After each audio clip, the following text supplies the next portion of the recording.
Boa noite. Estamos aqui hoje, então, com o nosso Gabriele Cornelli, o milanês Gabriele Cornelli, né, que é doutor em filosofia pela USP, mais ou menos. É só a milanesa. Milanesa. Sou associado 4, né, do Departamento de Filosofia da UNB. Ele é fundador da Cátedra Unesco Arcai, sobre as origens do pensamento ocidental, e da revista de Filosofia Arcai. E tem se destacado nas últimas 2 décadas como grande incentivador dos estudos clássicos do Brasil, promovendo eventos inclusivos e articulados com a realidade social e política do Brasil. Gabriel tem uma produção acadêmica, da qual citamos apenas alguns aqui desse ano, né? Do Gabriele Cornélio Costa, O Medo da Morte e a Misologia, o Fédon, de Platão, pela Hipnos, com Tadeu Cavalcante, seu aluno, né? E Geometrical Compositions as Coordinates for Heraclitus, Circular Cosmology, Cornélio com Fernanda Pio, tradução do discurso de Fédon, do banquete, isso não sabia. Era isso aí. Legal, né? E também com de Luca, né? Pitagorista Multimeu de Platão, na revista Dois Pontos. E temos ainda com Vieira, né? Style Matters in Presocratic Philosophy, in Introduction.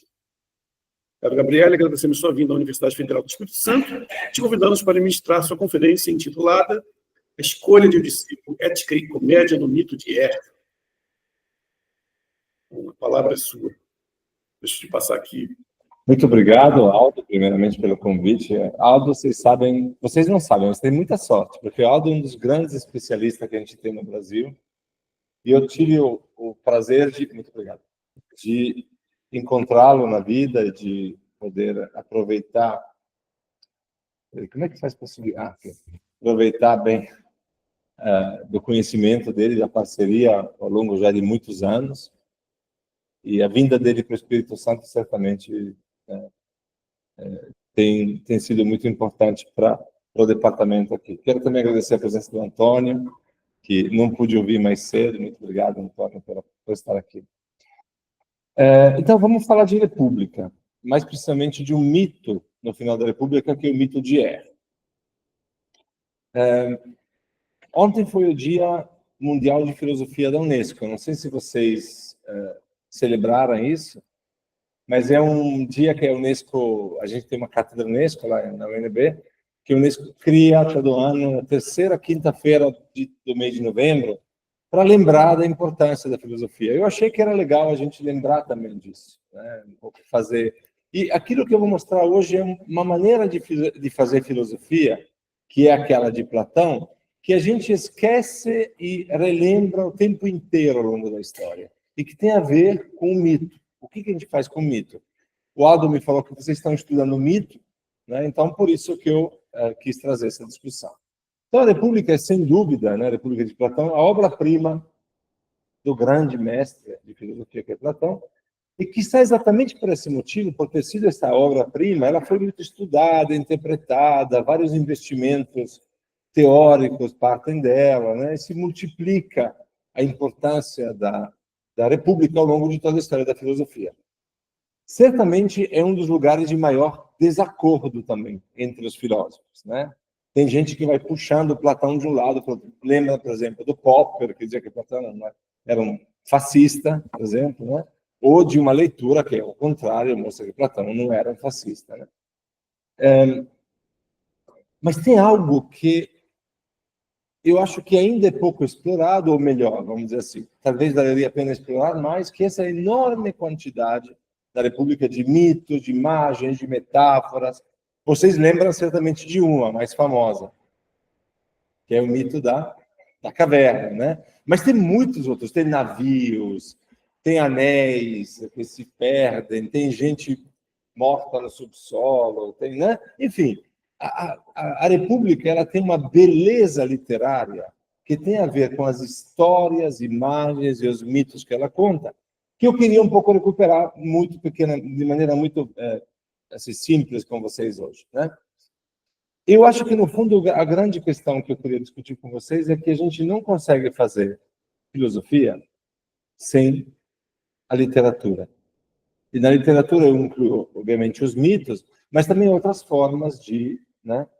Isso claramente vai contra uma certa nova tendência de pensar a filosofia como algo que começou no século passado, que se pode fazer somente com matemática, por exemplo, ou com lógica, né? Então, eu acho que é interessante, isso é muito importante, se deve fazer isso, mas eu acho ainda que a história da filosofia nos ensina a usar as imagens, a usar a poesia, a usar o mito, etc. E eu queria trazer para vocês um pouco este mito, que é o último mito da República, que é o chamado mito de Er. Não sei se alguém já leu a República inteira, valeria a pena gastar um tempinho fazendo isso? Ou se alguém já leu, tudo bem, o mito de Er, a gente vai ler juntos algumas partes dele, mas eu aconselho uma leitura depois integral. O que me chamou a atenção do mito de Er foi um dos filósofos contemporâneos de... Bom, vocês sabem que a República é sobre filosofia política, né? Obviamente. Um dos filósofos políticos contemporâneos mais famosos, mais assim, celebrados e quase badalados, é o Giorgio Agamben, que por acaso é italiano também, mas só por acaso, né? O Giorgio Agamben, ele escreveu, talvez tenha algum professor aqui que tenha trabalhado com isso, não sei. Certamente algum professor em algum momento vai falar do Agamben, porque Agamben foi o autor de um projeto que se concluiu há pouco tempo, chamado Homo Sacer, que é uma espécie de 8 volumes em que se repensa a política contemporânea a partir do conceito de vida, portanto, biopolítica. Basicamente, é uma releitura de Foucault, mas muito bem feita, muito erudita. Agamben é um medievalista, imagina, de origem, né?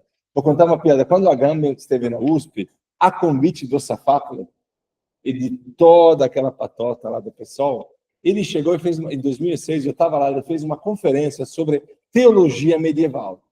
E eu me lembro, porque o cara entende, e nos livros dele fala disso. E eu me lembro da cara desses colegas todos assim, desesperados, porque eu não entendia nada. Falava, Gregório de Nacianzeno, e o conceito de não sei o que, de graça. O cara ficava olhando e falava, meu Deus, o que ele está falando? Tão erudito que ele, de fato, meio que mudou a maneira de fazer filosofia política contemporânea. Por que eu estou contando dele? Porque o último dos 8 volumes, que chama O Uso dos Corpos, todos eles traduzidos para o português, obviamente, a última parte do último volume desse projeto é o comentário dele, é o mito de Er. Como que é a querer fazer uma espécie de conexão entre o hipercontemporâneo com aquilo que é o começo, que ele reconhece como o começo da filosofia política, que é a República de Platão. Então, eu, que sou um pobre historiador da filosofia antiga, não podia deixar passar a ocasião de dialogar com Agamben também, né? Vocês têm o texto, acho que o Aldo mandou, o handout.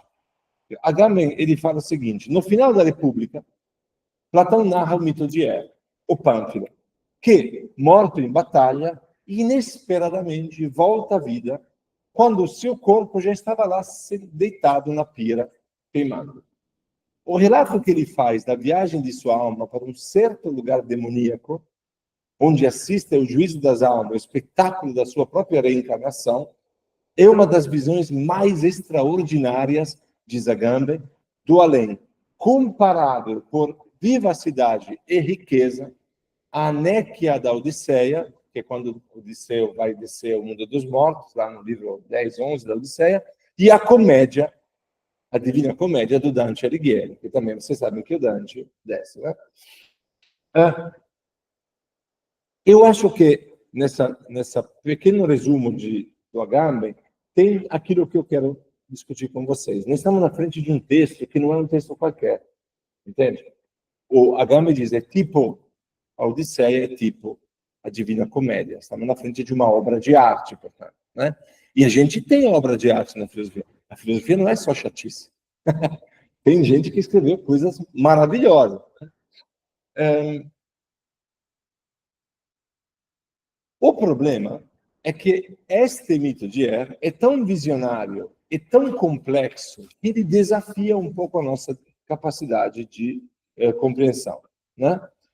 A primeira parte desse mito, que nós não vamos ler hoje, vocês estão me ouvindo bem? E vocês não, a gente não vai ter tempo de ler, é um mito longo. Ela diz respeito a um julgamento, de uma longa descrição geográfica, cosmológica, dos lugares do além-túmulo, onde as almas vão. É uma descrição precisa de como que os rios descem, sobem, quem está lá, quanto tempo fica. Então, assim, um texto muito interessante, mas não vou falar disso, porque me interessa a parte ética. Não é nada surpreendente que Platão conheça tão bem o mundo do além-túmulo, porque esse tipo de narrativa da catábase, o termo técnico é catábase. Catábase em grego é descida. Vocês sabem como começa a República de Platão? Desceu Sócrates ao Pireu. A primeira palavra é kateben, desceu. Claro que é que desceu. Só que estava descendo ao porto de Atenas, né? E aí no caminho encontra Céfalo, encontra os outros, para e vai conversar, lembra? Mas a primeira palavra de um diálogo platônico, ela é fundamental, porque funciona quase como um título, né? Então, desceu é a chave de leitura da República. Não acaso, o mito mais famoso é da caverna. Descida. Platão conhece o mundo dos ínferos como ninguém. Sócrates diz várias vezes no diálogo, sobre isso entendo. Quem me perguntar sobre o além-túmulo, eu sei tudo. Nem um comediógrafo pode me tirar sarro de mim, porque isso aí eu sei mesmo. Ele fala lá, por exemplo, no Fedro. Tem mitos escatológicos, esse é o termo técnico, mitos escatológicos, mito do final, né? Escaton, mito do final dos tempos, né? No Gorgias, no Fedro, no Fédon, da República. Então, Platão conhece muito bem, né? Essa discussão toda.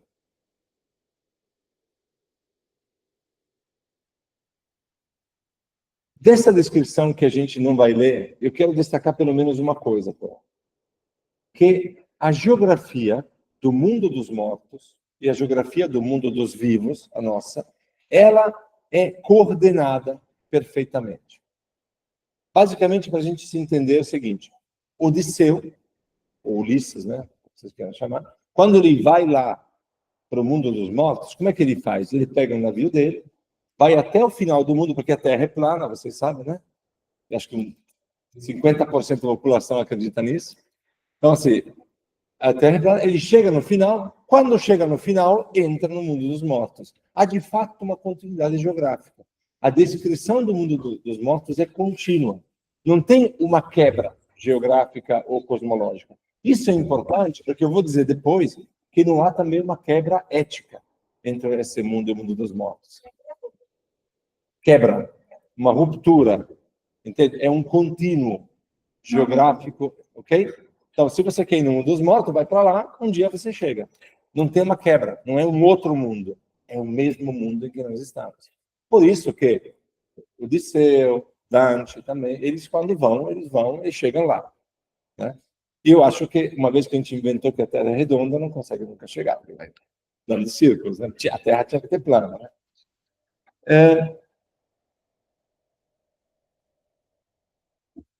O que me interessa agora é... Então, eu não vou falar sobre isso. No texto número 2 do handout, eu vou começar a leitura com vocês da parte do mito, que é a segunda parte. Olha que bonito. Logo que eles, as almas, chegaram, imediatamente tiveram que se apresentar a Láquesis. Primeiro, uma espécie de porta-voz, dispô-lo em linha.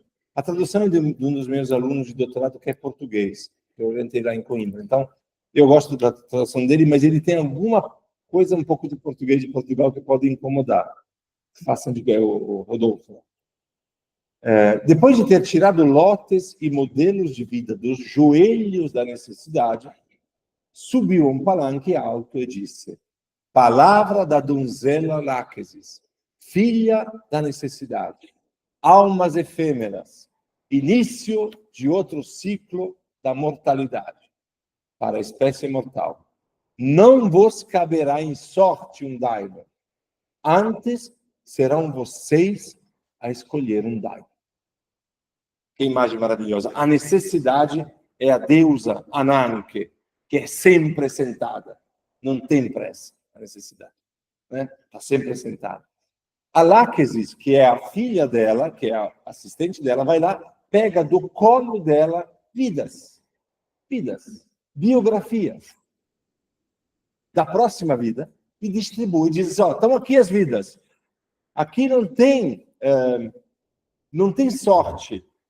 Aqui você tem que escolher. Aí vocês começam a entender porque eu chamei a minha fala de escolha de Odisseu, né? Aqui vocês têm que escolher. A escolha é realmente dramática. As almas que morrem, né? As pessoas que morrem e vão nesse lugar cosmológico e têm que escolher a nova vida, elas precisam escolher uma vida inteira. Uma vida pronta. Interessante, né? E esta dramaticidade é sublinhada por algumas observações sobre aquelas que são as regras do jogo. Porque há uma ordem da escolha, e esta ordem é feita por sorteio. E essa escolha, uma vez feita, não pode mais voltar atrás. O sorteio indica uma coisa muito interessante, que é democrático. O sorteio para os gregos antigos desse período, o sorteio é um símbolo da democracia, né? Vocês sabem que metade dos cargos públicos eram sorteados, né? Porque senão, quem tem 50 milhões para ser eleito deputado ou senador, vai ser eleito deputado ou senador. Quem não tem 50 milhões, não, né? Então, os gregos eram tão radicais assim, não, cara, isso aí não vai dar certo. Qualquer um tem que poder ser deputado ou senador.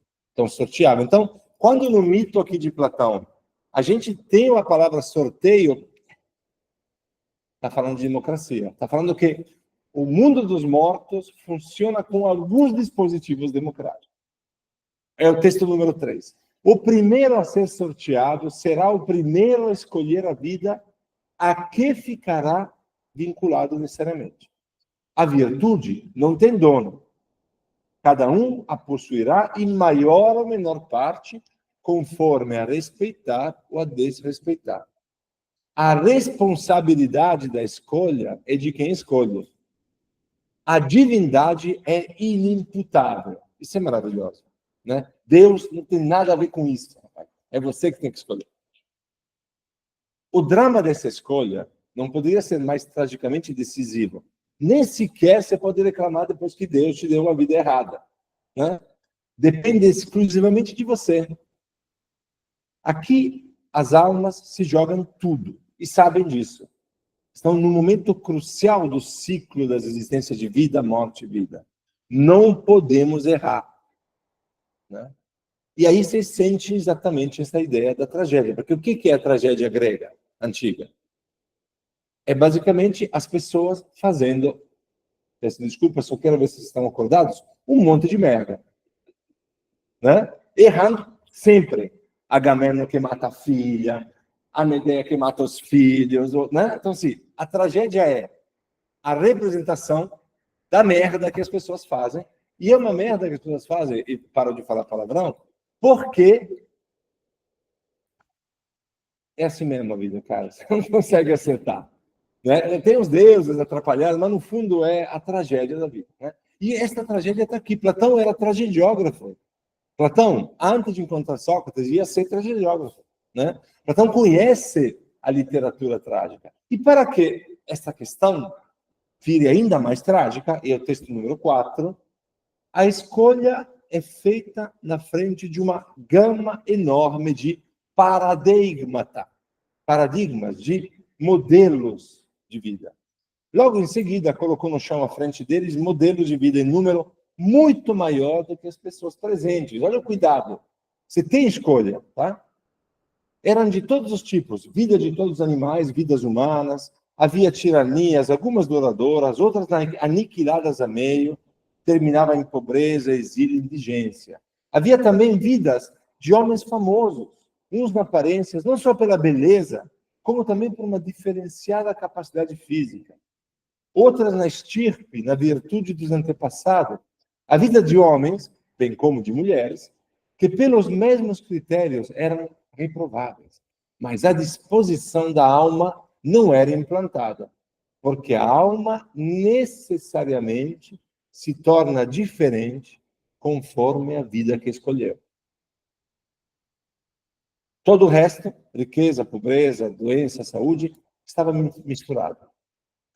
Você vê que cuidado, você escolhe uma vida mas não escolhe se você vai saber viver ela bem. Não escolhe a alma exatamente. E a saúde, a doença, a riqueza, a pobreza, isso também você não tem como escolher. Então, você escolhe algo, mas não escolhe tudo, né? De fato, Sócrates imediatamente, e é o texto número 5, se assusta com o perigo que esta alma está enfrentando. Ao que parece, diz Sócrates, meu caro Glauco, é aí que reside todo o perigo para o homem. E é por isso que devemos ser sumamente cuidadosos. De modo que cada um de nós descure os outros estudos, né? Descuide dos outros estudos, e se torne um explorador e aprendiz deste. Isto é, gente, se a gente a cada vez que morre e passa para outra vida, tem que tomar uma decisão tão importante, que é escolher a próxima vida, o que a gente está estudando astronomia, rapaz? Vamos estudar isso, né? É isso que é importante. A gente pode se ferrar toda vez que a gente escolhe uma nova vida. Não é?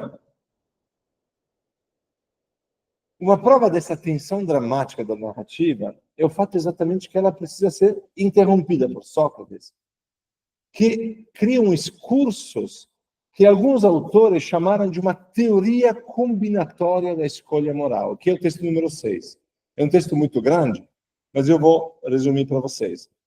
Vou ler o começo. Se a pessoa, diz Sócrates, tiver em conta tudo que a gente falou, isto é, a escolha, que são articuladas umas às outras e determinam como conseguir a virtude durante a vida, que basicamente é como ser feliz, né? Como é que eu acerto na vida, né?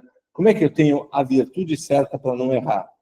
A virtude é hábito, né? A virtude é eu, no momento que eu sou corajoso, vou fazer um exemplo. Vocês entendem? Quando se fala de virtude, vocês têm que traduzir como felicidade imediatamente, senão vocês não entendem. Então, eu preciso ser corajoso. Sabe por quê?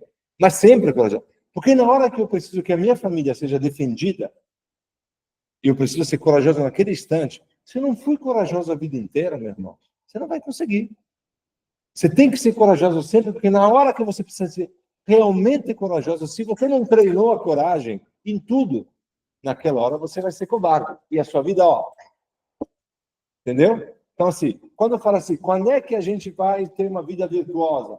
Não sei se o Aldo concorda, porque essa é uma visão bem platônica e aristotélica. Pode ser que eles já superaram isso, os históricos. Mas, assim, na visão platônica e aristotélica, você tem que ter a virtude porque você quer ser feliz. A virtude não é para... legal, eu sou virtuoso, coisa boa. Não, a virtude serve para você ter a coragem, ter a temperança, né, a moderação.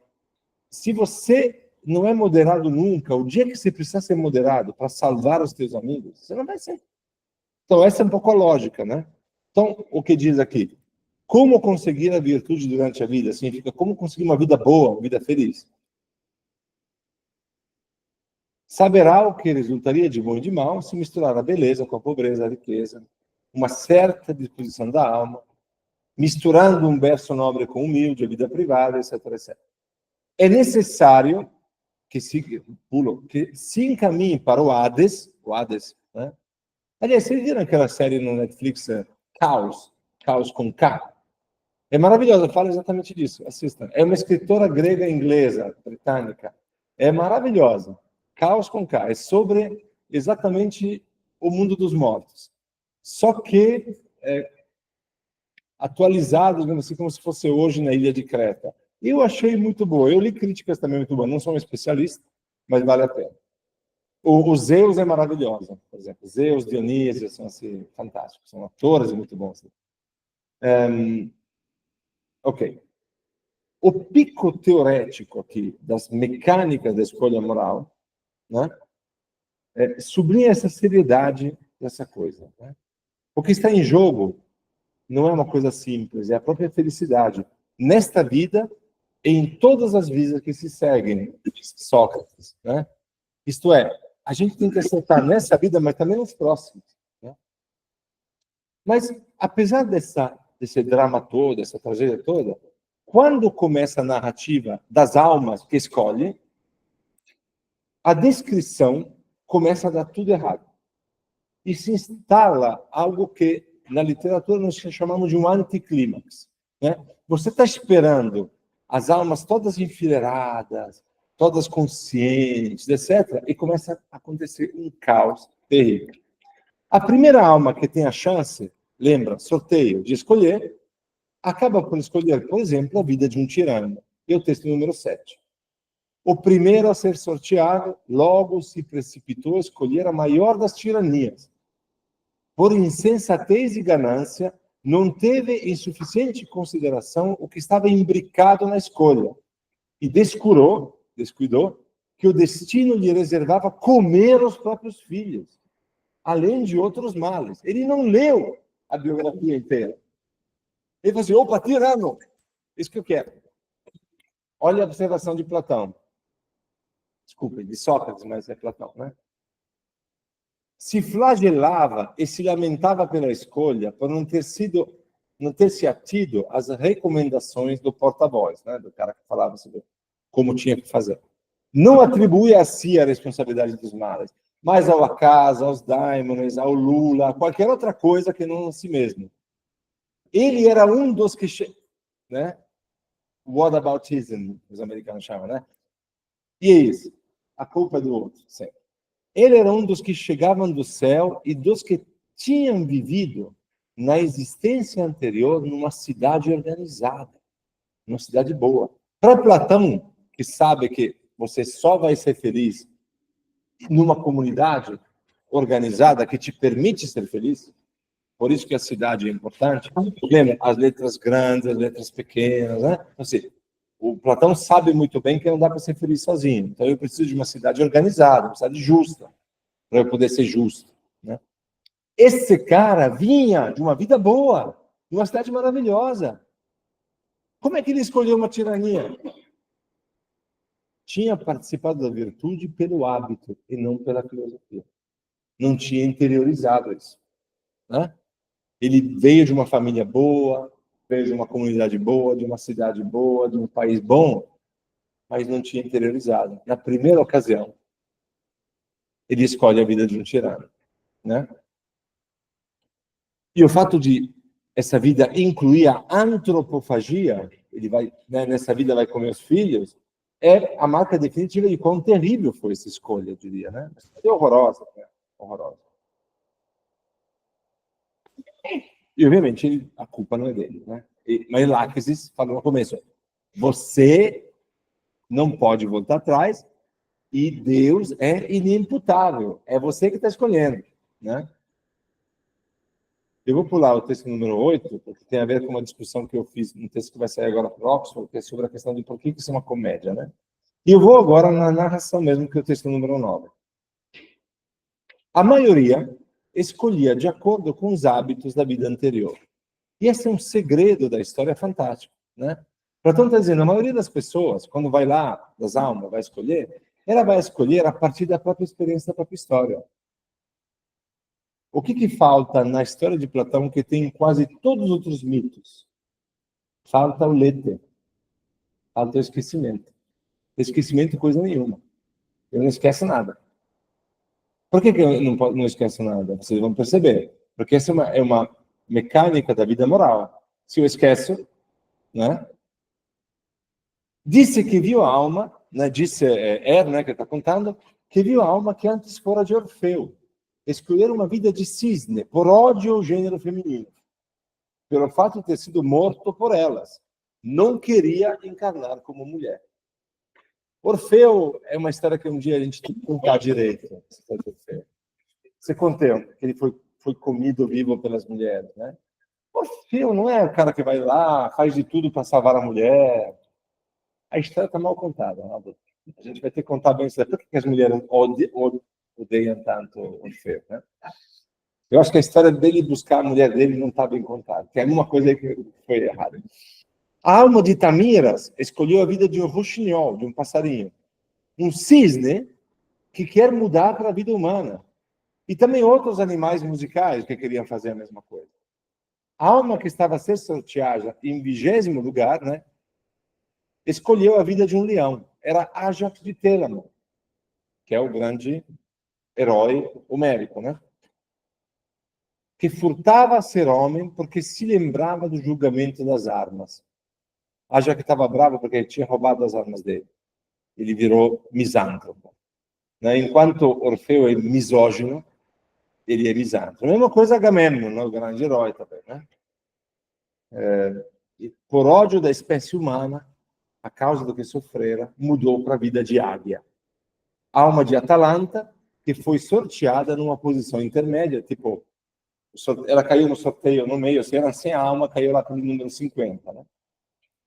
Quando viu os magníficos prêmios de um homem que era atleta, Atalanta é a deusa forte, a mulher guerreira. Né? Quando viu que os homens podiam ganhar nas Olimpíadas, as mulheres não resistiu e pegou a vida de um homem. Faz sentido. E depois a alma de Epeia, a alma de Ulisses, Odisseu, por acaso foi sorteada no último lugar de todos. Genial. Ulisses, Odisseu, é o último da patoca. Chegava então para escolher. Como se lembrava das vidas anteriores, das anteriores agruras, prescindiu da fama e andou às voltas durante muito tempo à procura da vida de um homem discreto e recatado. A duras penas a descobriu, diz o texto, esquecida num canto, negligenciada pelos restantes. Quando a viu, disse que faria a mesma coisa se tivesse sido sorteado em primeiro lugar. E a escolheu muito feliz. Né? A escolha de Ulisses. Acontecia o mesmo com os outros animais. Passavam para homem, trocavam entre si, etc, etc. Bom, qual é a primeira observação? Depois a gente fala de Ulisses. A primeira observação é que é um caos danado. Né? É uma troca de gente para cima e para baixo. Um vira bicho, bicho vira gente, homem vira mulher, mulher vira homem. Né? É um caos. A narrativa da escolha das almas, ela contrasta com a beleza perfeita do cosmos, dos movimentos. Né? Você, quando entra o ser humano, tudo vira uma comédia e uma tragédia. Porque há algo de cômico nessa discussão. Vocês não imaginam que Platão não estava dando risada quando escrevia isso aqui eu vou fazer virar um luxinol. Entende? Há uma comédia da vida e da morte, nesse caso. Né?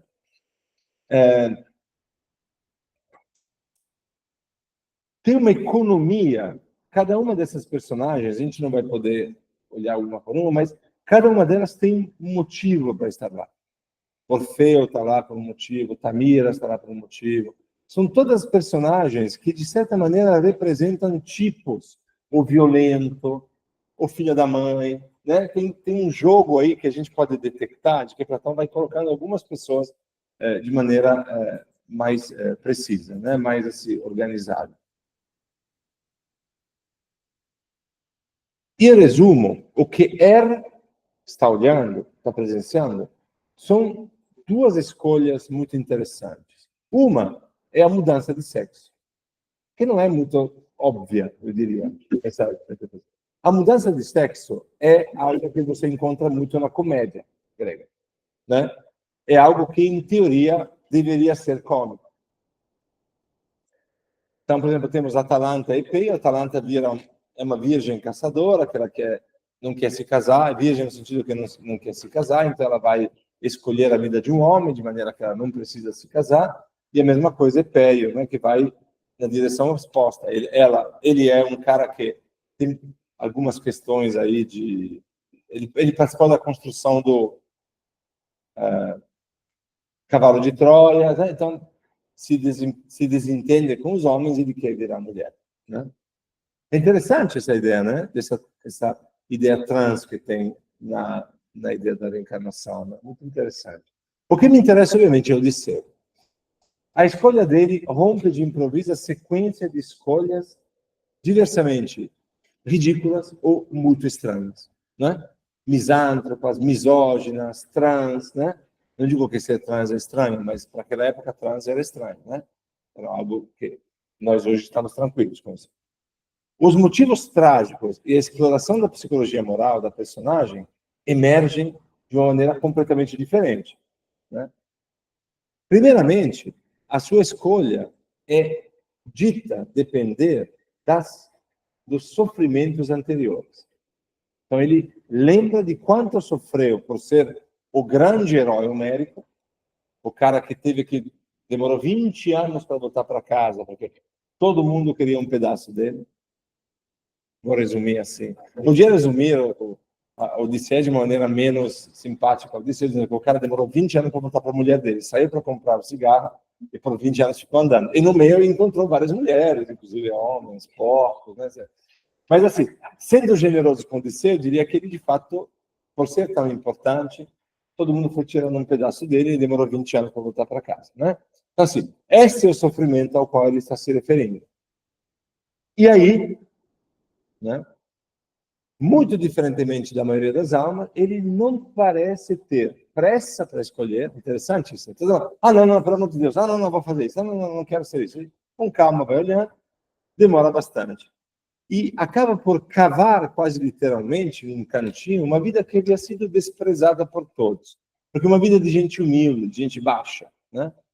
Eu acho que os comentários finais de quando ele conta essa história, não podem ser mais precisos. Odisseu disse que faria a mesma coisa se tivesse sido sorteado por primeiro, né? E eu acho que aqui Odisseu se torna então um modelo do cara que escolhe direito, né? Do cara que faz a escolha certa.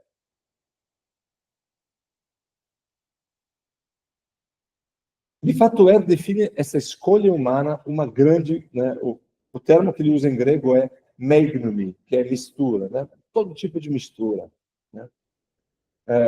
Há uma bagunça nessa escolha que desafia fronteiras naturais, entre aspas, entre homens e animais, entre homem e mulher, etc, etc. Né?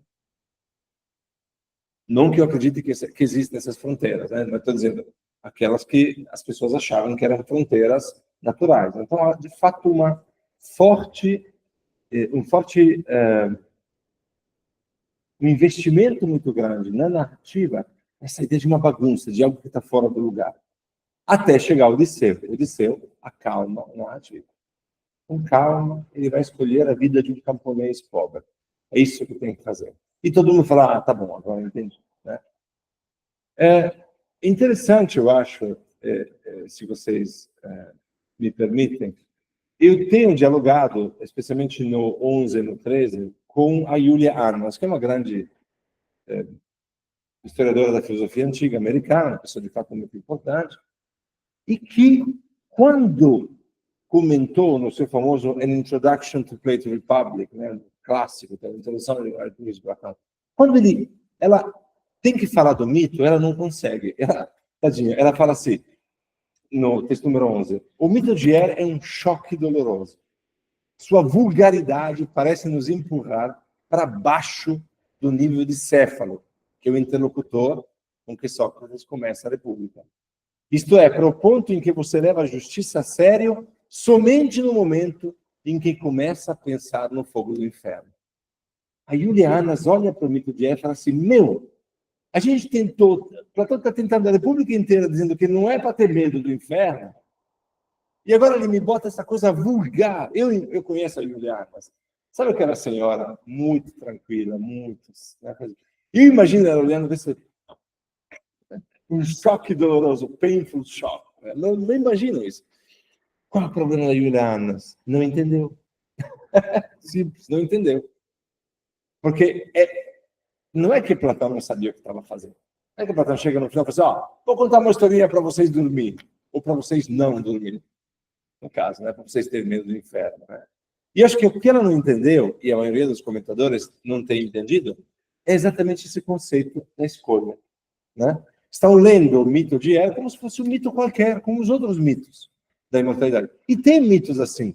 O mito do Fédon está negociando com a escolha, mas o mito do Gorgias, o mito do Fédon são mitos normais de história de que a alma, se for uma alma justa, vai para o inferno, se não for, não, né?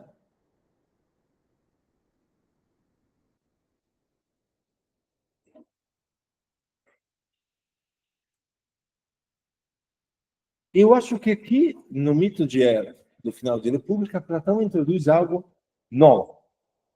E o que ele introduz é exatamente a contingência de uma escolha humana, demasiado humana, diria o Nietzsche.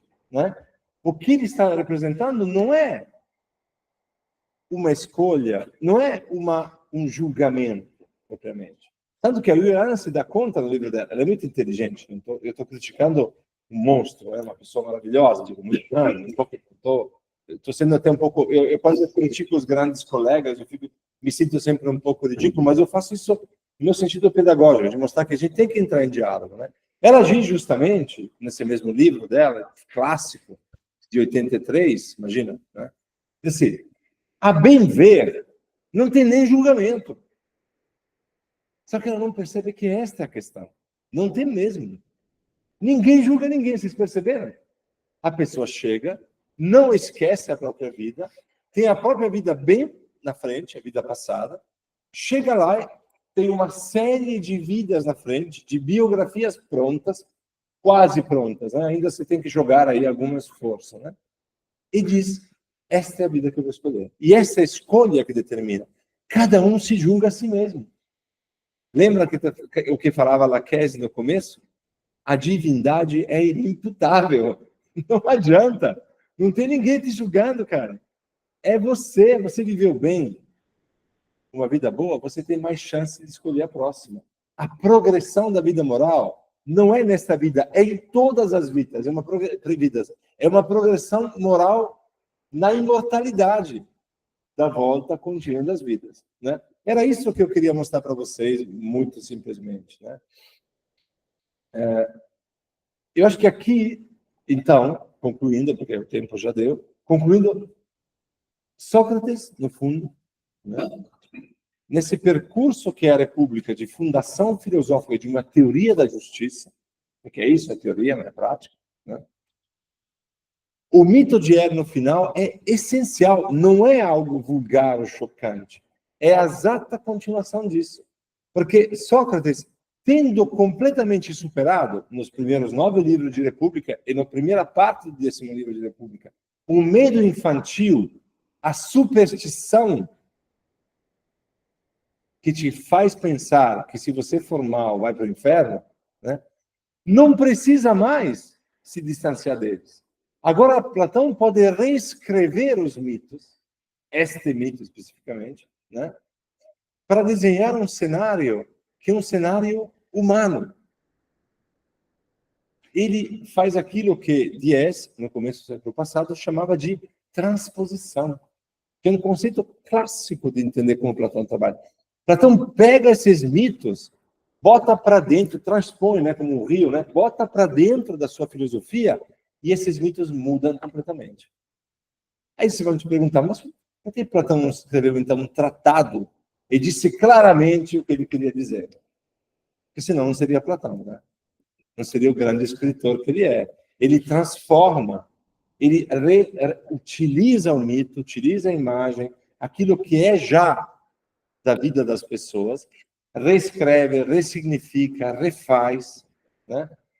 E quase vira ao contrário, né?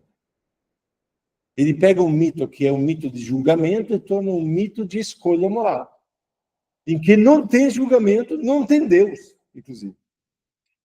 Concluo dizendo que eu acho que eu gosto muito de Platão, você já percebeu, porque eu acho que Platão é um excelente professor de filosofia, além de tudo. O que vocês vão fazer quando vocês forem dar aula de filosofia? Se não pegar aquilo que já está na cultura, na literatura, na cabeça dos alunos de vocês, naquilo que eles já sabem, e ressignificá-lo, utilizando todos os instrumentos que vocês aprenderam, né? Se eu tenho um aluno que me fala de liberdade à moda de certas pessoas que falam de liberdade para ganhar votos, eu vou dizer, legal, eu estou contigo, vamos para a liberdade. Só que a liberdade é isso aqui, não é? Eu vou virar. Entende? Se tem um aluno que fala assim, não, eu sou muito de Deus, eu sou muito de Deus. Eu sou ateu, eu também sou de Deus. Vamos conversar sobre Deus. Porque aquele Deus lá talvez não seja exatamente aquilo que você está dizendo que é, né? Entende? Então, assim, o que faz o filósofo não partir exatamente, a filósofa também, é? Pelo amor de Deus. Exatamente. né, a partir daquilo que está já na cultura, que está na coisa. Platão fazia isso. Platão não precisa jogar fora os mitos, as imagens, as histórias, a poesia. Ele pega, bota para dentro e significa. No final é tudo Platão. Mas é um Platão que dialoga profundamente com a literatura, a cultura, a religião do próprio tempo. Que eu acho que é aquilo que a filosofia tem que fazer, né? Eu acho que a gente não tem que fazer, não. Acho que é aquilo que a gente poderia fazer, pelo menos, e seria muito divertido se a gente continuasse fazendo. Muito obrigado.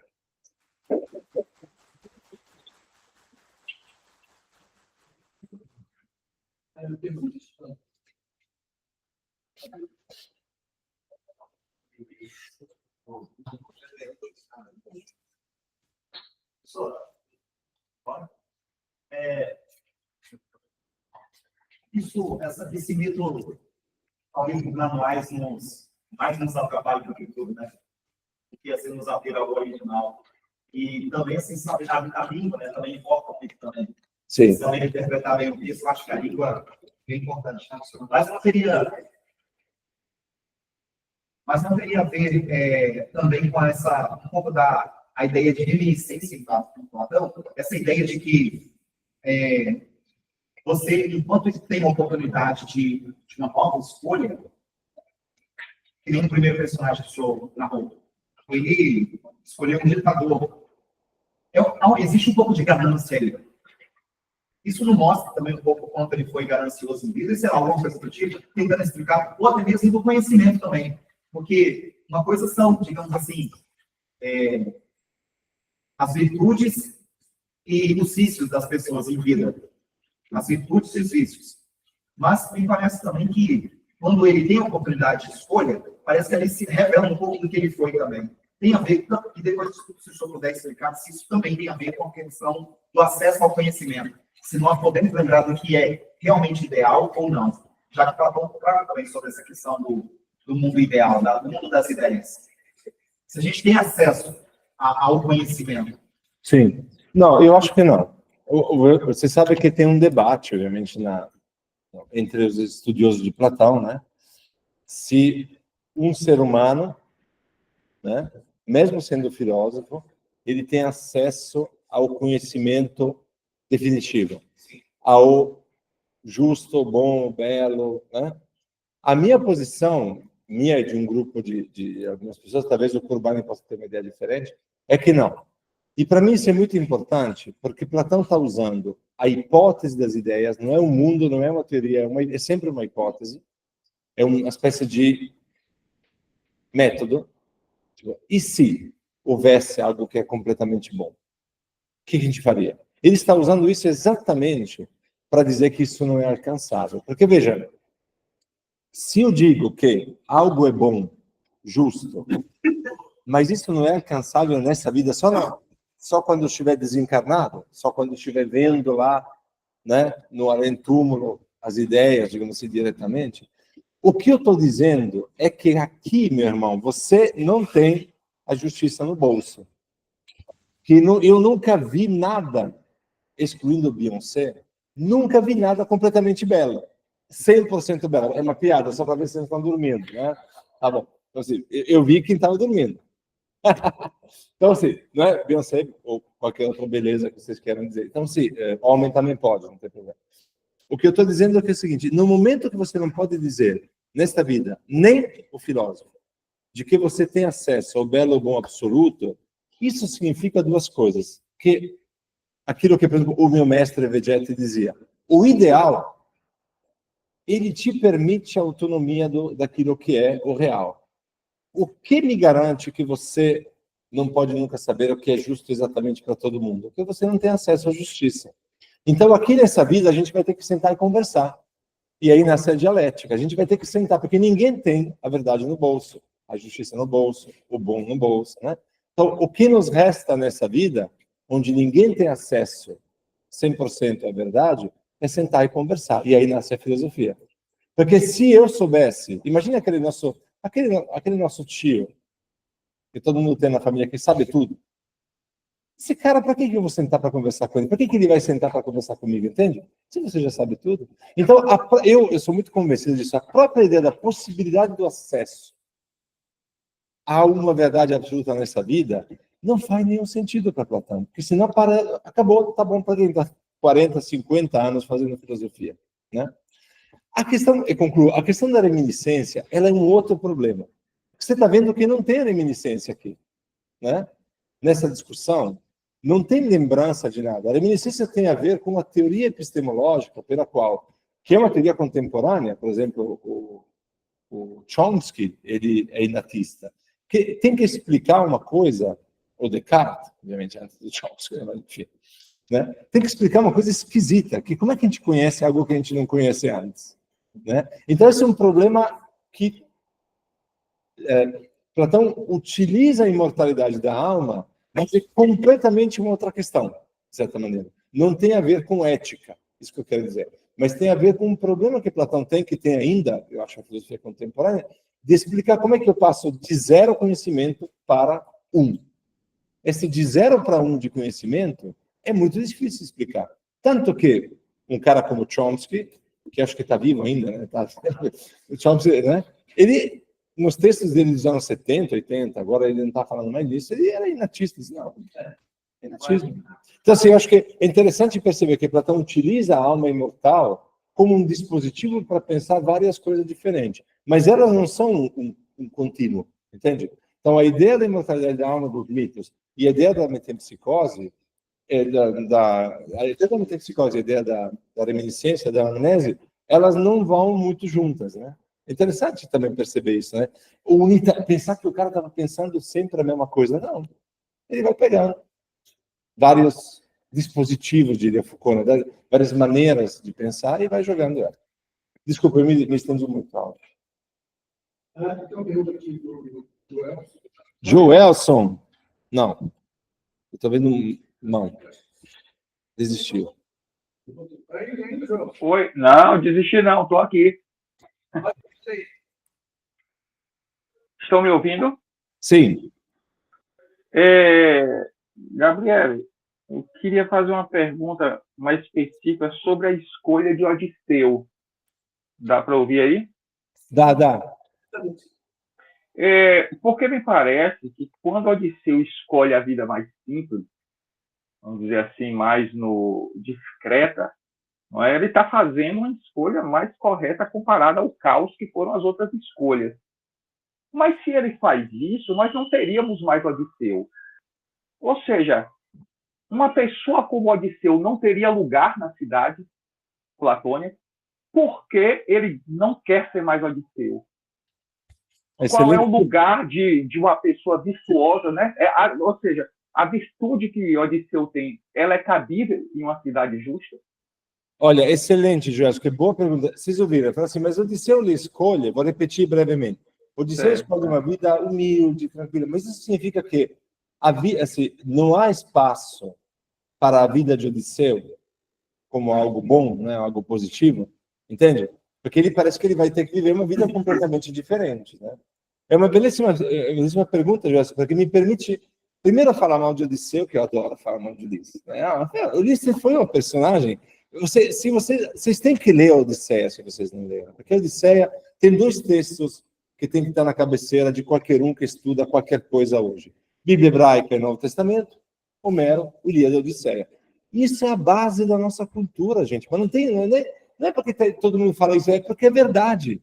É lá que tem todas as histórias. Odisseu, ele perde todos os amigos e colegas. Morre todo mundo. Ele é o único que se salva na história, não é? Odisseu demora 20 anos para voltar para casa para a mulher dele, sendo que pelo menos metade desses 20 anos está na cama com outras mulheres, semideusas. Mas, enfim, não é a mulher dele. Então, assim, não é que Odisseu... Claro, a história oficial que faz isso, porque Poseidon não gosta dele. Não é?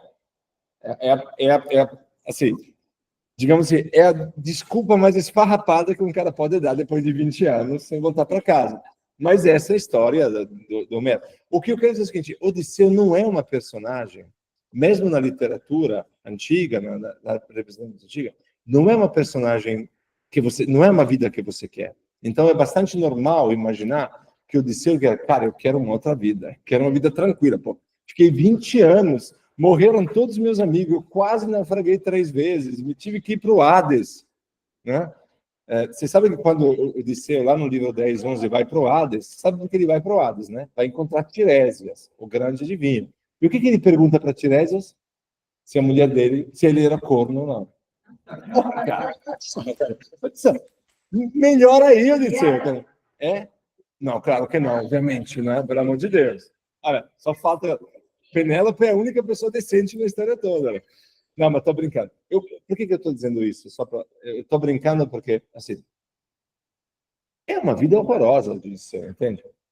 Agora tem um outro motivo também. Esquece essa história que eu contei, de que as penas, né? Ele fala, as dores, as penas, que ele dizia. Cara, lembrando disso, pelo amor de Deus, a vida simples, a vida humilde é um ideal democrático, né? A medida contra o desmedido, o metron é o grande ideal da democracia ateniense. Então você vê que Platão transa com a democracia o tempo inteiro. O sorteio é democrático. A vida que Odisseu, que é a vida ideal, escolhe, que é a vida não do tirano, não do cara que quer aparecer, mas do cara que quer desaparecer, isso é o ideal democrático, onde todo mundo é igual, onde eu não quero me sobressair. É o contrário de Alcibíades, por exemplo, né? Essa figura assim. Então, assim, é um pouco nesse sentido também. Você tem várias possibilidades de leitura, Joelson, mas é uma belíssima pergunta, te agradeço. Obrigado, obrigado. Pessoal,